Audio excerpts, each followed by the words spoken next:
The helicopter blades tore through the damp air of pre-dawn darkness, the sound like an angry rhythm against the silence of the Pacific. Sophia clutched her duffel bag tighter, the fabric rough under her fingers, as if holding on could anchor her heart that threatened to slip away. The massive outline of the USS Roosevelt rose out of the endless waters, a floating city of steel and firepower, its deck glowing faintly red in the early hours, and those red lights reminded Sophia far too much of tracer fire that once streaked across Afghan skies.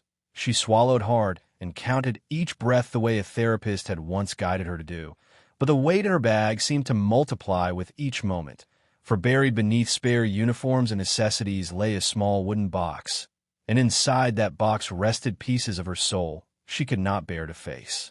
At 0300 hours the carrier loomed like something alive, a city brimming with machinery, discipline, and purpose. Sophia had asked for this transfer with the idea of escaping, as if the sea might wash clean the dirt of Afghanistan. She wanted no more deserts, no more mountains where shadows moved and IEDs waited in silence.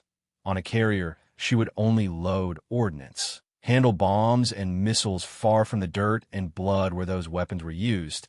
It felt like a cruel sort of irony, working with machines of war while pretending she had left war behind. The helicopter descended, and the jolt of landing sent a violent shiver through her body. In an instant her mind betrayed her, dragging her back to that explosion, the one that had ripped apart a convoy and turned an ordinary day into a massacre. She shook her head hard, forcing the ghosts away, focusing on the here and now. This was a new ship, a new crew, a chance to vanish into the rhythm of military routine, to be no one, to be unseen, just another sailor in uniform. The crew chief pulled the door open, and the noise of the carrier rushed in like a flood. Jet engines roared with raw power. Deck crews shouted orders into the wind. Chains clanked against steel. The scream of an F-18 launching cut across the morning like a blade. The sound ripped through Sophia. Her body dropped to the deck without thought, her arms covering her head, heart pounding as if mortars were falling again. A voice broke through the noise, steady but surprised, a hand reaching out. "Easy, sailor. First time on a carrier, right? Morning wake-up call. You'll get used to it." The hand belonged to John, a petty officer with kind eyes that watched her too closely. Sophia forced a grin that felt like a mask. She nodded, shouldered her bag, and followed him across the deck. Her voice came out shaky, but she played it off, blaming tiredness. The lie rolled easily from her tongue. She had been practicing such lies for months. Better to look nervous than to let anyone suspect what really lingered beneath her skin. They walked past a row of aircraft gleaming in the red glow, and Sophia caught her reflection in a port window, a regulation haircut, a perfectly pressed uniform, a carefully arranged expression that said eager but hid the ghost behind her eyes. No one here would suspect that this quiet young sailor had once knelt in the dust, torn shirt sleeves pressed against a Marine's artery, while bullets kicked up dirt around her. No one would know unless she let them, and she had no intention of letting them. The box in her bag felt alive with each step, as if its contents whispered reminders. The metal inside was not a symbol of honor to her. It was a weight, a chain that tied her to a night she could not forget. It was linked forever to the name of a man who did not live to see home again. At 0600 she reported for her first shift. The weapons bay buzzed with organized chaos. Bombs hung like sleeping beasts from rails above. Missiles rested in their cradles. Heavy belts of ammunition coiled like serpents waiting to strike. The smell of hydraulic oil and steel filled the air. To most sailors, that smell meant safety, order, machinery working as intended. But to Sophia, it carried flashes of a forward base half a world away, where she had once tried to keep a wounded Marine alive among broken crates of weapons. Her stomach tightened, but she kept her face calm. Robert, the chief in charge, barked orders with the confidence of 20 years' experience. He called Sophia to his side. "We have Hornets launching at 0800, full combat load. Think you can handle the real thing instead of training toys?" She nodded quickly, following him to a stubborn missile rack where sailors struggled.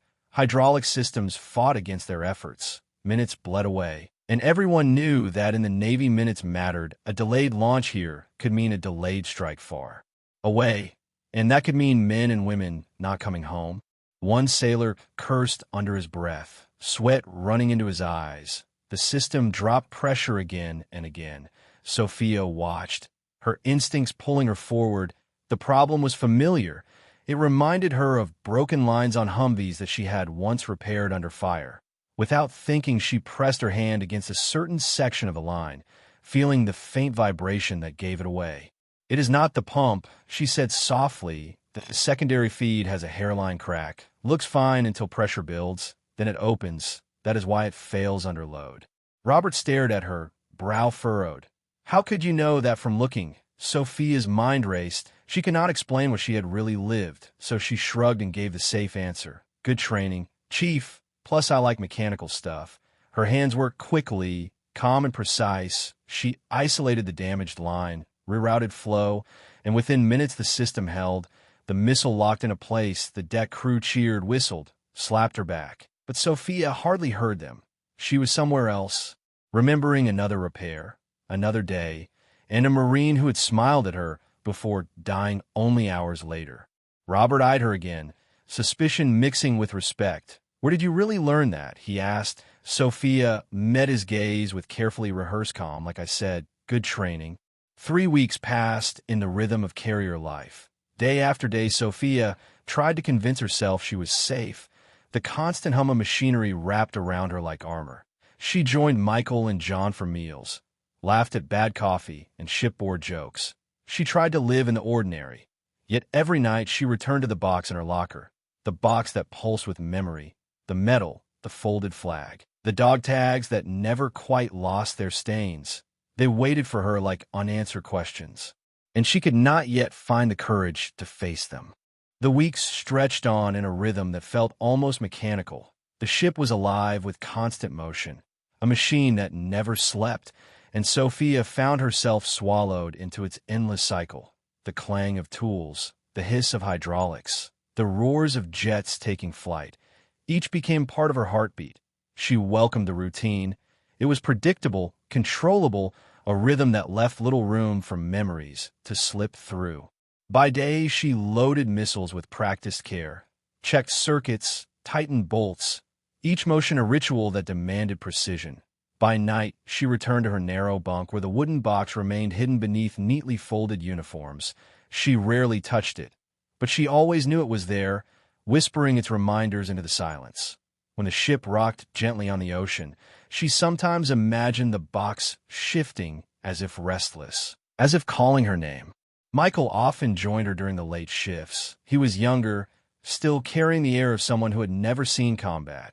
His laughter easy and his curiosity endless. He liked to talk about home, about his little sister who wanted to be a doctor, about the small-town baseball games he missed. Sophia listened quietly, nodding, sometimes smiling, but never giving much of herself in return. She had grown skilled at steering conversations away from the past, redirecting them towards safe and simple things like sports, food, or hometown gossip. Robert, the chief, had taken notice of her skill in the weapons bay. He barked orders as always, but she caught the subtle shift, the way he trusted her with complex problems, the way he watched her when something broke down, as if he suspected she had seen more than training manuals could explain. The change became clear one morning when a stubborn Sidewinder rack refused to lock into place. A crew of sailors pulled and cursed, time slipping by, sweat dripping down their faces. The system resisted them. The launch schedule loomed. Frustration grew. Robert called Sophia forward without hesitation. His voice carried both command and expectation. "Vasquez, your turn. Show them." Sophia hesitated only a moment before stepping in. Her hands moved with the certainty of someone who had done this 100 times before, yet she reminded herself to slow down, to disguise instinct as careful thought. She pointed out a misaligned coupling, corrected the sequence, and within minutes the missile slid into position. The crew cheered again, relief washing over them. Robert's eyes narrowed as he studied her. He saw something he could not name, but recognized all the same. A skill born not of manuals, but of necessity. He asked her quietly, "Where did you really learn all that?" Sophia's practiced answer slipped out. Good training, Chief, and a knack for mechanics. But even as the crew slapped her on the back and John handed her a cup of coffee with a grin, Sophia felt the walls around her tightening. Every time she revealed a glimpse of who she truly was, the risk grew. She had built her life on hiding, blending, becoming invisible, and yet the carrier had a way of drawing her into the open. It was not only her skill that betrayed her, it was the small things, the way her eyes always scanned the room for exits, the way she instinctively placed her back against walls, the way she flinched at sudden metallic crashes. These habits did not belong to an ordinary sailor fresh from school. They belonged to someone shaped by fire, someone who had learned to expect death in every sound. During meals in the mess hall, John teased her gently, calling her the quiet one. He was friendly and observant, yet never pushed too far. He spoke about his wife back home, about their baby girl who was learning to walk. He pulled a photo from his pocket with pride, and Sophia forced a smile as she looked. A warmth stirred her chest, mixed with sorrow, for she had once sat with another Marine who carried photos and dreams of the future, a Marine who had never come home. She excused herself early that night, slipping away before the memories could consume her. In the dim hallway of the berthing compartment, she paused, leaning against the cold steel wall, pressing her eyes shut. She told herself she was fine, that no one suspected, that she could keep this facade together. But inside she knew the cracks were spreading. One night, as the ship rolled gently across the South China Sea, Sophia took the voluntary night shift in the weapons bay. She told Robert she preferred the quiet hours, and he accepted without question. The truth was different. She needed the solitude. The crowded berthing area was too suffocating. The sound of others breathing often pulled her into memories she could not fight. Better to work through the night, surrounded by machines instead of ghosts. The weapons bay hummed softly under fluorescent lights. Sophia moved among the racks, checking inventory, touching cold steel, letting the rhythm calm her nerves. The launches above deck had become almost soothing. The rumble of catapults firing, the steady beat of the carrier's pulse. But then it happened.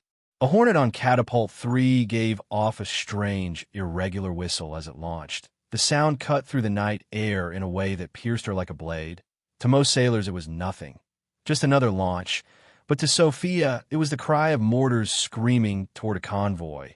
It was Afghanistan again, dust and blood and chaos. The world shifted around her. She dropped behind a weapons cart before she even realized it, her body pressed flat against the steel, her breathing shallow and rapid. Her mind screamed warnings. Incoming fire! Get down! She shouted the words aloud, her voice echoing against the bay walls. In that moment she was no longer on the Roosevelt. She was back on a dirt road, smoke filling her lungs, Marines crying out for help, Martinez bleeding out in her arms. The lights of the bay blurred into flares bursting over a battlefield. The smell of oil transformed into cordite and blood. Footsteps broke into her nightmare. Michael appeared around the corner, his face wide with alarm. He froze when he saw her crouched behind the cart, her eyes wild, her hands trembling as if searching for a medical kit that was not there. Sophia, he called gently, his voice low as if speaking to a wounded animal. You are safe. This is the ship. There is no incoming fire. But she was trapped in memory. Her voice cracked as she whispered, Martinez is hit. I cannot stop the bleeding. There is too much blood. She pressed her hands together as if holding pressure on an invisible wound, her shoulders shaking with the weight of failure. Michael knelt beside her, his hand steady on her arm. He had never seen combat, had never watched a friend die in his hands. But he recognized pain. He spoke softly, grounding her. It is 2025. You are on the Roosevelt. You are safe. Look at me. Slowly the haze lifted. The weapons bay came back into focus. The smell of oil returned. The walls solid again. But shame washed over Sophia as reality returned. Michael had seen everything. Her secret was no longer hidden. The mast she had built so carefully was cracking, and she knew it was only a matter of time before it broke completely. The carrier never truly slept. Even in the dead hours of night, there was always a hum, a vibration deep in the steel that carried through every corridor and compartment. Yet for Sophia, the night after her collapse in the weapons bay stretched endless. She sat on the edge of her bunk long after her shipmates had slipped into dreams, her hands trembling as they rested on the small wooden box in her lap. The locker light cast a pale glow across her face, catching the sharp lines of exhaustion carved into her young features. The box was worn smooth by years of handling, carved long ago by her father as a gift, meant for jewelry or keepsakes. Instead, it had become a tomb for her memories.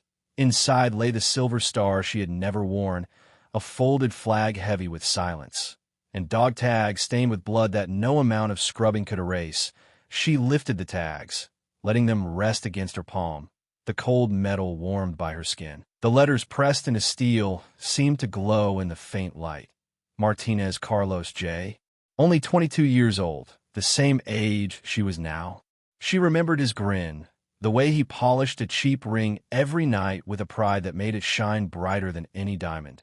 He had told her he would propose to Maria when he returned home, his voice filled with a joy that defied the war around them.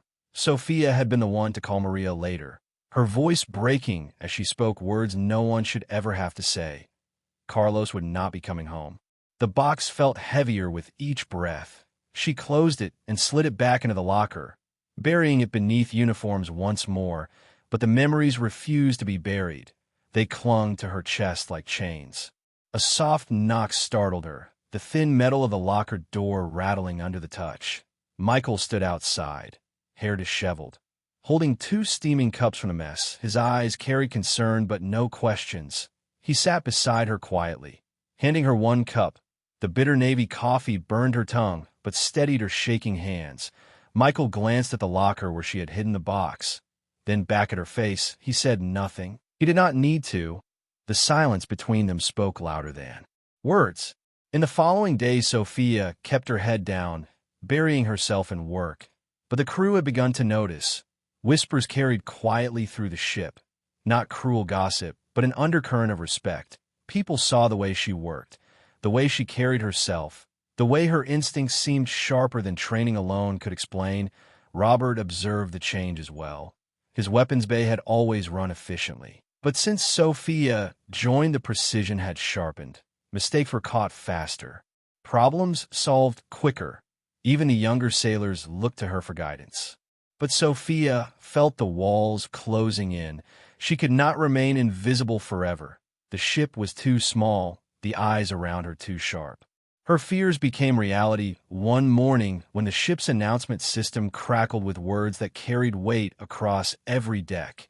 Admiral Emma arriving. The bosun's whistle shrieked, and moments later the sleek lines of a Seahawk touched down on the flight deck. The Admiral stepped out with the posture of someone who had earned every star on her collar. Her gaze was sharp, her reputation sharper. She was known as a combat veteran, a tactician, a leader who saw through lies faster than they could be spoken. Sophia heard the news from Robert, who gathered the weapons crew in a brisk circle. Listen up, this is not some ceremonial inspection. Admiral Emma wants the truth, no polished act. If she asks, you answer straight. Sophia, you and Michael will demonstrate Sidewinder loading. Make it clean, make it flawless. Sophia's stomach dropped. For weeks, she had managed to avoid the gaze of high command. But admirals were different. They carried questions that cut to the bone. She feared her mask would not hold beneath those eyes. When Admiral Emma entered the weapons bay, the atmosphere shifted. Her presence was commanding yet quiet. She walked slowly, scanning every detail, her eyes catching things most would overlook: the placement of tools, the rhythm of movement, the tension in shoulders. Sophia tried to shrink into the background, clipboard in hand. Her focus narrowed to hydraulic pressures and checklists. She prayed the Admiral's gaze would pass her by. But fate rarely listened. Robert spoke of her without hesitation. Admiral. That sailor diagnosed a hydraulic failure none of U.S. could find, had it fixed in 12 minutes, saved us from delaying the launch. Sophia felt the weight of Emma's attention land on her. She kept her eyes down, hoping to remain invisible, but footsteps drew closer, measured, deliberate. Petty Officer Sophia. Is it? I hear you have a knack for troubleshooting. Her answer was carefully neutral. Just good training, ma'am. Her heart pounded, sweat traced down her back. She could feel the Admiral studying her, the way she shifted her stance automatically for tactical spacing, the way her eyes flicked to exits, the way she never fully relaxed. Then it happened. A wrench slipped from a sailor's grip above, crashing to the deck with a sharp metallic clang. The sound cut through Sophia like an explosion. Her body reacted before thought. She dropped into a combat crouch, knees bent, weight forward, her hand instinctively moving toward the hip where a sidearm should have been. Her eyes swept the overhead, scanning with the precision of someone trained to survive ambushes. The moment lasted only seconds before she straightened, forcing her body into casual calm. But the damage was done. Admiral Emma had seen it. Her gaze locked with Sophia's, and in that gaze was recognition, not suspicion, not curiosity, but the knowing look of one warrior recognizing another. Emma's lips curved into the faintest of expressions. Interesting reflexes, petty officer. Her voice was quiet, but carried meaning that burned through Sophia. Her secret was slipping, the walls crumbling. The Admiral had seen too much. That night, Admiral Emma sat in her quarters with Sophia's file spread across her desk.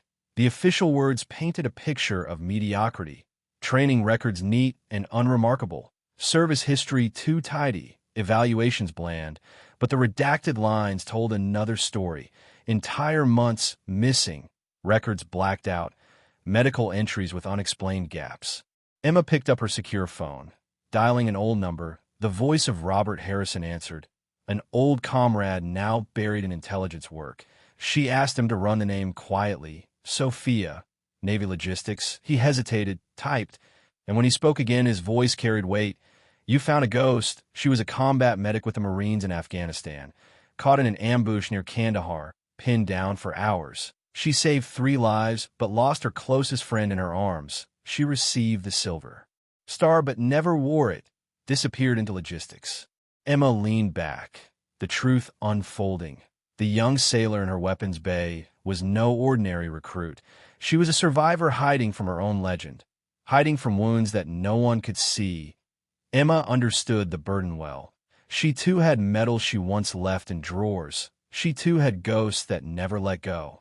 For Sophia, the next dawn brought no peace. She stood alone at the bow of the ship, the Pacific stretching endless before her.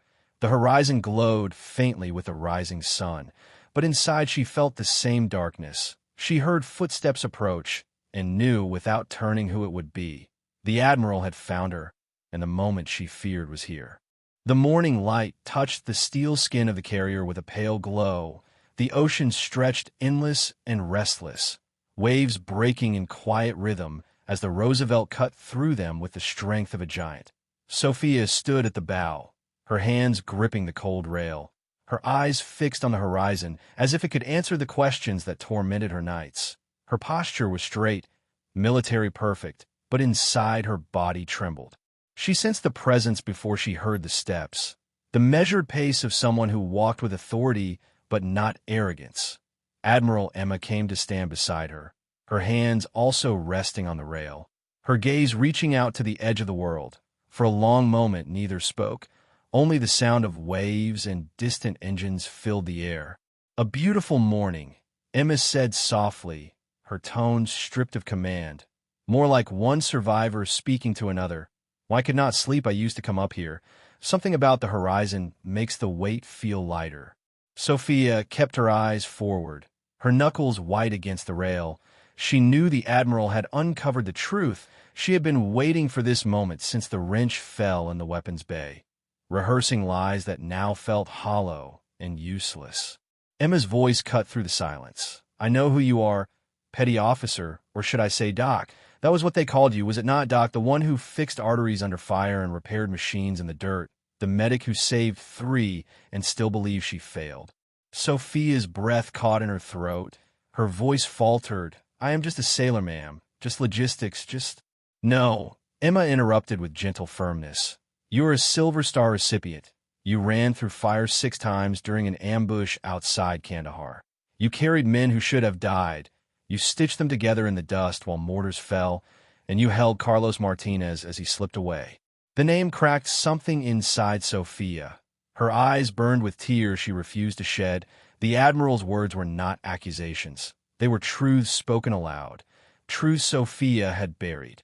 "Because I failed," she whispered, her voice breaking. "Because Carlos died anyway, because I could not save the one person who mattered most, and now everyone calls me a hero." Her confession hung in the morning air like a wound opened to the light. For months she had carried it alone, but now it poured out, raw and unstoppable. Emma did not flinch. She studied the young sailor with eyes that carried her own scars. "Is that what you think heroism is? Saving everyone, never losing, never grieving?" Sophia's tears spilled over, her body shaking as she clung to the rail. The dam she had built cracked and shattered. Months of silence broke into sobs, her voice torn and trembling. "You do not understand. Carlos was the best of us. He made us laugh in hell. He had plans, a ring for his girlfriend, dreams of a life, and I promised him he would live. I pressed my hand against his wound for 47 minutes while mortars exploded, and he looked at me with trust, and I told him he would be fine. And then he died in my arms, and they gave me a medal for it." Emma's throat tightened. The Pacific glimmered with rising light, but both women saw only the dust of distant war. She spoke quietly, her voice carrying weight. "Let me tell you about Phoenix." Sophia turned to her, tears streaking her face, confused but listening. Emma's gaze drifted to the horizon. "His name was Lieutenant Commander David Chin. We called him Phoenix because no matter how bad things looked, he rose, he pulled us out. I flew with him for years, trusted him more than anyone. On March 15, 2003, we were flying close air support over Iraq. When missiles tracked us, I broke protocol, tried to protect him, and in doing so I crossed into his path. He had to choose, save himself or save me. He chose me." Her voice shook. His jet exploded in fire. "I ejected, spent 6 days evading capture. They gave me a medal, called me heroic, but I knew the truth. I survived because he died. I hid that medal in a drawer for 15 years. Every promotion felt like it was built on his grave." Sophia stared at her, the pain mirrored, her heart pounding. What changed?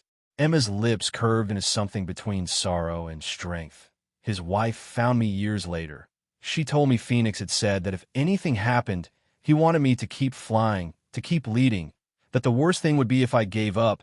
She placed my medal back in my hands and said hiding it dishonored him more than wearing it ever could.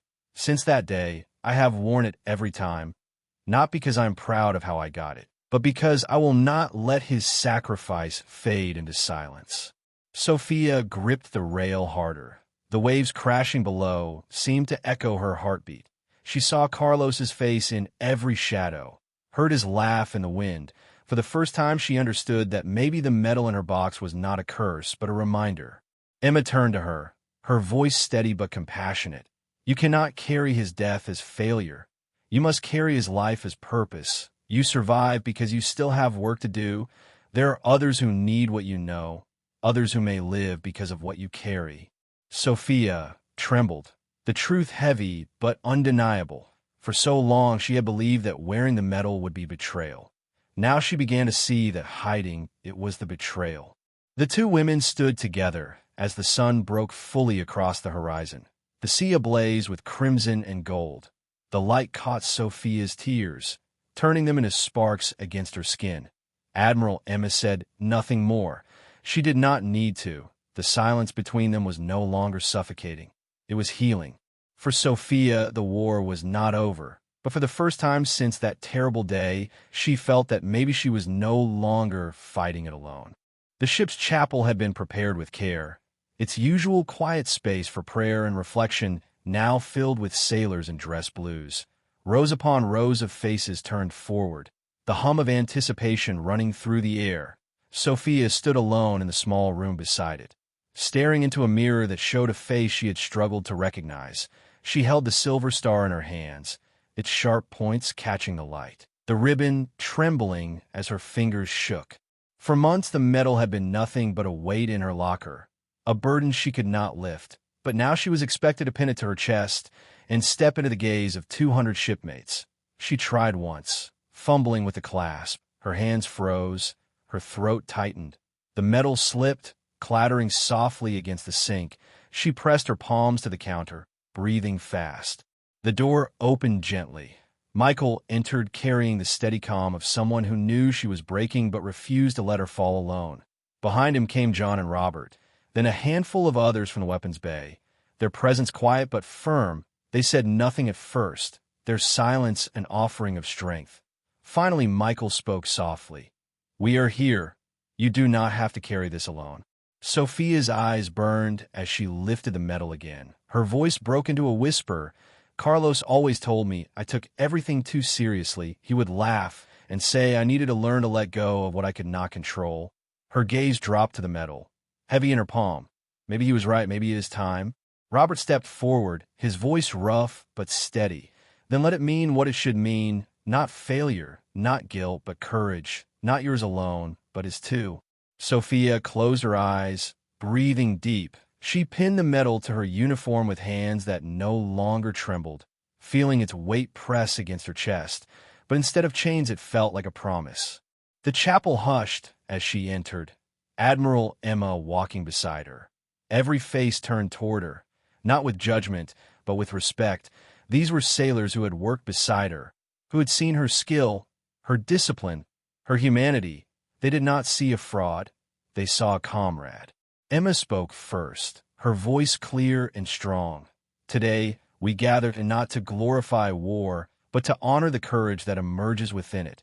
Petty Officer Sophia represents the finest traditions of service, not because she sought glory, but because when others needed her most she answered." Sophia stepped forward, her throat tight, her voice raw but steady. "This medal does not belong to me. It belongs to Lance Corporal Carlos Martinez and to the Marines who did not come home. For months I believed wearing it was betrayal, that hiding it was loyalty, but I understand now that silence dishonors them more than memory ever could. Carlos died believing I could save him. I could not. But maybe by wearing this I can save someone else's Carlos. Maybe that is what it means." Applause filled the chapel, but Sophia heard only the echo of Carlos's laughter, soft and distant, like a memory finally at peace. Months later, Sophia stood in a classroom at the Naval Medical Center in San Diego, her uniform pressed, her silver star gleaming beside the new insignia she had earned as an instructor. Before her sat 24 young corpsmen and medics, faces fresh, eyes wide, eager but untested. The walls around them bore charts of anatomy, mannequins for trauma simulation, racks of medical gear. But it was the photograph on her desk that held her gaze, a picture of her Marine unit, dust on their uniforms. Exhaustion etched across their faces, Carlos with his arm thrown around her shoulders, both smiling despite it all. She faced the class, her voice carrying the weight of truth. Combat medicine is not about being a hero. It is about making impossible choices in impossible moments. You will save lives, and you will lose lives, and you will carry both forever. Her words silenced the room, their eyes locked on her, absorbing every syllable. She guided them through scenarios, showed them how to hold pressure against a wound when mortars rained overhead, how to improvise tourniquets from whatever was at hand, how to keep moving while blood soaked their sleeves. Her hands moved with precision, demonstrating techniques born not of manuals, but of experience. The students followed, stumbling at first, but she corrected them with patience, for she knew that muscle memory could one day mean survival. During a break, a young sailor named Jennifer approached quietly, her gaze drawn to the photograph. "Ma'am, is it the Marine you told us about, the one you could not save?" Sophia lifted the frame, her thumb brushing across Carlos's smile. "Lance Corporal Carlos Martinez, 22 years old, from San Antonio. He was going to propose to his girlfriend when he came home. He died believing I could save him. And for a long time, I believed that made me a failure." Jennifer's voice was soft. "What changed?" Sophia looked at the room filled with young faces practicing the skills she had given them. She saw in them futures that might survive because of what Carlos's death had taught her. She met Jennifer's gaze and spoke. "I realized Carlos did not die for me to carry guilt. He died so that others could live.